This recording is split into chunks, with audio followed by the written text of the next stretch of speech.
మన రక్షకుడైన యేసుక్రీస్తు నామంలో అందరికీ వందనాలండి. ఈరోజు దేవుని మాటలు కీర్తనలు గ్రంథము 121 అధ్యాయము 7వ వచనము. ఏ అపాయమును రాకుండా యెహోవా నిన్ను కాపాడును, ఆయన నీ ప్రాణమును కాపాడును. ప్రియమైన దేవుని బిడ్డలారా, దేవుడు నిన్ను అంటున్నాడంటే ఆయన కలగజేసిన ఆత్మతో చెప్తున్నాడు. అంటే నీ ఆత్మతో చెప్తున్నాడు. ఆయన నీ ఆత్మను కాపాడును. దేవుని బిడ్డలారా, ఆత్మలో బలహీనముగా ఉంటున్నారేమో, ఆత్మలో పడిపోయిన స్థితిలో ఉంటున్నారేమో. ఒకసారి పరిశీలన చేసుకోండి. దేవుడు మిమ్మల్ని ఇష్టపడుతున్నాడు. దేవుడు మిమ్మల్ని బలపరచాలని అనుకుంటున్నాడు.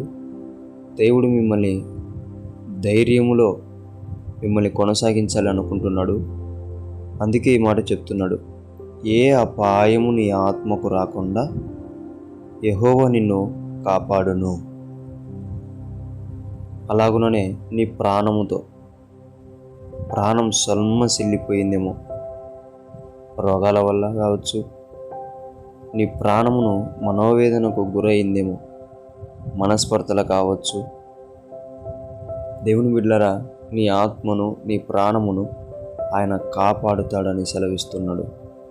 ఎటువంటి దిగులు, ఎటువంటి కన్నీరు, ఎటువంటి బాధ కూడా నువ్వు పెట్టుకోకుండా దేవుని మీద కనుక ఆనుకున్నావంటే ఖచ్చితంగా ఆయన నిన్ను కాపాడేవాడిగా ఉంటున్నాడు, నిన్ను రక్షించేవాడిగా ఉంటున్నాడు.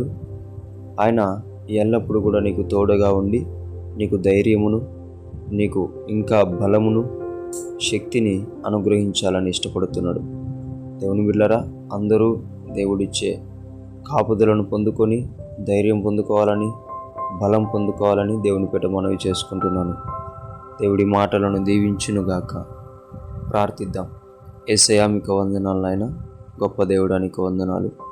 నీ బిడ్డలమైన మేము ఆత్మలో బలహీనముగా ఉంటున్నామేమో, పడిపోయిన స్థితిలో ఉంటున్నామేమో, మా ప్రాణమును సొమ్మసిల్లింపజేసుకొని కృంగిపోయి ఉంటున్నామేమో ప్రభువ, మా ఆత్మను కాపాడుతున్న దేవానికి వందనాలు, మా ప్రాణమును కాపాడుతున్న దేవానికి వందనాలు.